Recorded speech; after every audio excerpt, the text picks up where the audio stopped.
Today we're going to talk about multiplying and dividing rational expressions. And remember, rational expressions just means fractions. And this is lesson 24 from module 1. So first let's define rational expression formally. We've already talked a lot about it in class and we've defined it in class. But a rational expression is really just a ratio of polynomials, meaning fraction with the numerator and denominator that are polynomials. So you could write that like this, or you can just say a ratio containing polynomials. We spent a lot of time talking about undefined fractions. We talked about how you could check that graphically and algebraically using the calculator today. And so undefined fractions are when you have 0 in the denominator. Okay? So you would set your denominator equal to 0 and find values of the variable that would make the fraction undefined or have no value. We've used the word cancel a lot in the past couple of days, and you know from class that I always say cancel with little quotes around it, because cancel really is code or means simplify to 1, reduce to 1. Now, as we're talking about cancel, I want to just remind you that only factors can cancel. Okay, so you need to be able to find common factors in order to simplify or reduce to 1. If at any time I'm going too quickly as I'm talking, please feel free to stop or pause the video so that you can catch up with your note taking. Okay. So all of this should be relatively familiar. We've talked about rational expressions, what it means if a rational expression is undefined. We've talked about simplifying by using factoring. Okay.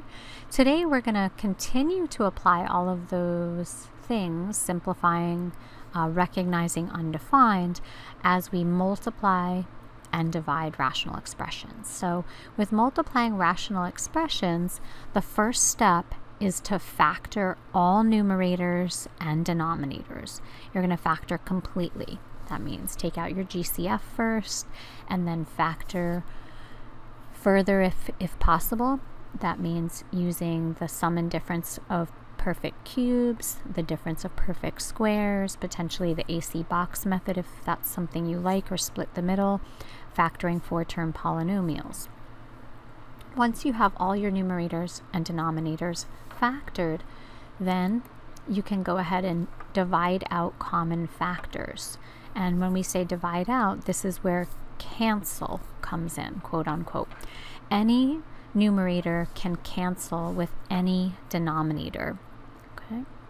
And we call that cross cancel. And we'll talk about why we're allowed to cross cancel with any numerator, any denominator. So if you want to put a note for yourself, dividing out common factors, numerators canceling with any denominators, that's what we call cross cancel, or some people call it cross cancel. Okay, then lastly, you would multiply across, meaning just express everything in factored form, neatened up. Okay, and so we'll take a look at an example in just a few minutes. Now, why are we able to cross cancel? Why are we able to cancel any numerator with any denominator? This comes from two facts. The first is that in order to multiply fractions, we multiply their respective numerators and denominators. And multiplication is commutative, which means that we can switch those numerators and denominators so that it would really be like that numerator over a different denominator. So the idea that we could commute or move around the factors in a multiplication problem is why we're allowed to cross cancel any numerator with any denominator. Okay, if you need to pause and catch up on any of the notes or re-listen to make sure you've heard any important pieces, feel free to do that. And then we're going to go ahead and start example 1. It's asking you to find the following products and reduce to lowest terms. So we're going to look at letter A, and then we'll be looking at letter B. So first we're going to go ahead and start with A, and we're going to look at any numerator that has a common factor with any denominator can be canceled. Okay, and this is just review. We've done these already. So I might see that I have a y squared here. Okay. And then if I have, you know, an x to the 5th here, and I have an x here and an x squared and an x to the 5th, I'll cancel or reduce any of those that I can. Okay. So here's an x squared with an x to the 5th below it. That means that there's x to the 3rd in the denominator. Okay. Then I have an x here and an x to the 5th, so we'll put x to the 4th in the denominator in terms of simplifying. Now let's take a look at those y values. I have a y to the 3rd here, and I have a y to the 7th, which means I'm going to have a y to the 4th left in the denominator.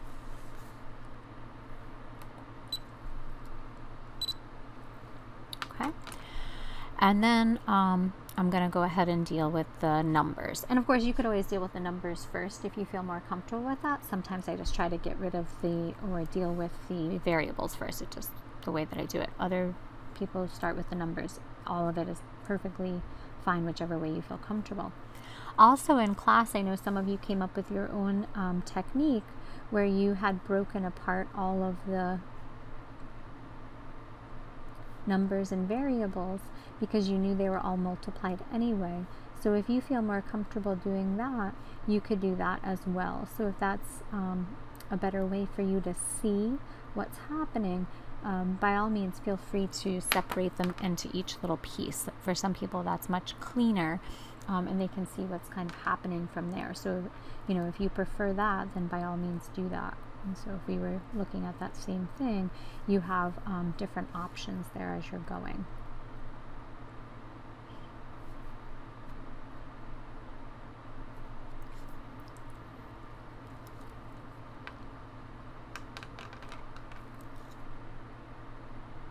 Okay, and then we can always neaten things up as we go. Okay, so now let's deal with those numbers. And so I have a 6 and a 4. They have a common factor of 2.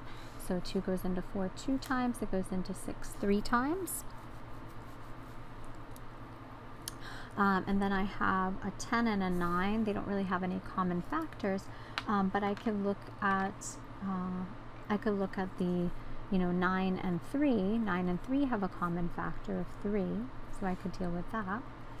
I also see that I have a 2 here. This 2 has a common factor with 10, and so I can pull that out.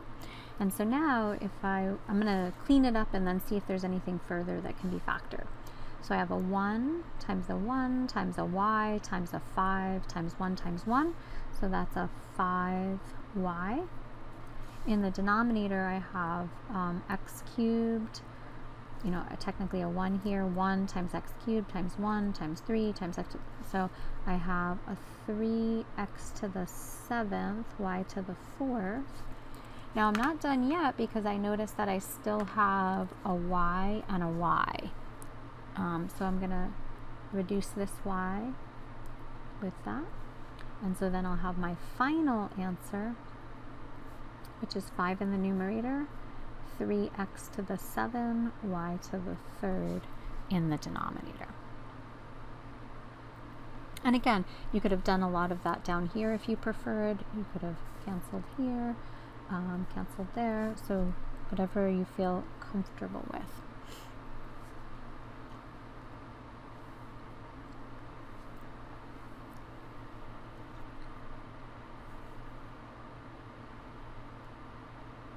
I think I made a little mistake here with this. This should be a 5, which I kind of caught down here, which means that this will change to a 4, y to the 4th. Now, we'll go through how do you test or how do you check. So I caught my mistake before I went to the next problem, or before I checked it on the calculator. So let's take a minute to go ahead and review how to check on the calculator. Okay, so open a calculator page. And then we're going to put in our original problem, but first we have to store some values. So I'm going to store my 1.23 as x. I'm going to store a different number as y, and then I'll put in my problem. Okay, so I'll go ahead and I'll put in 6 times x squared times y to the third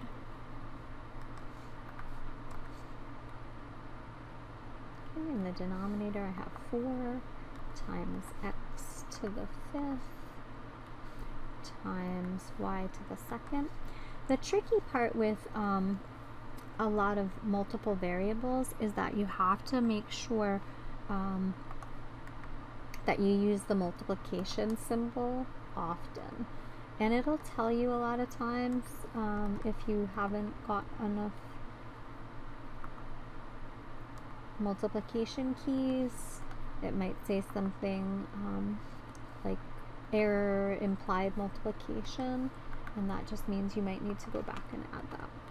Okay, and we're going to hopefully see if that's equal to the answer that we found, which was 5 over 3 times x to the 7th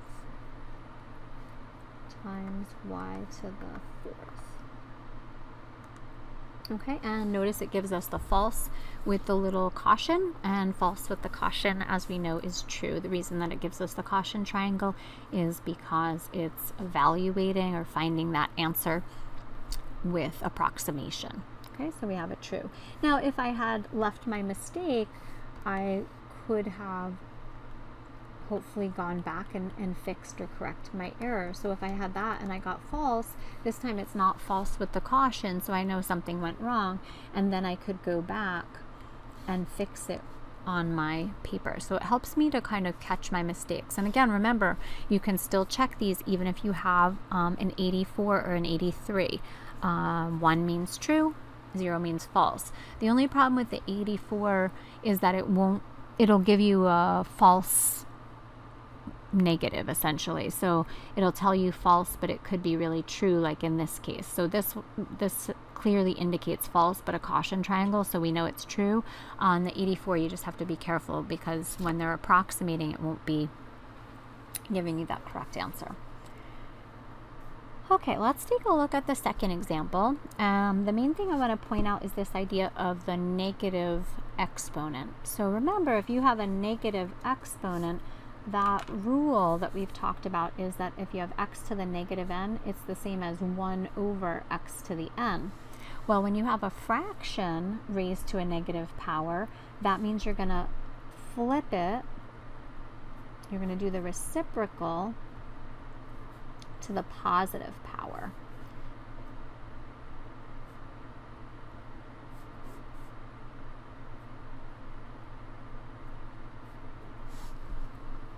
Now, I wouldn't necessarily recommend multiplying this out, because it's going to be a more difficult problem, and our goal is to simplify with multiplication. So you might just want to write 3m plus 6, or simplify that, factor it, pull out the common 3, and then we have m plus 2, and then that whole quantity is squared. And you can do the same for the bottom. You have 4, and then n minus 3, and that whole quantity squared. Okay, and we'll talk about how to deal with that. Okay, I'm going to stop there. I'm going to ask you to finish factoring numerator and denominator, and then I'd like you to see if you can cross cancel if necessary, and try and simplify and finish letter B. And then tomorrow we'll go through and talk about the final answer, and we'll check on the graphing calculators.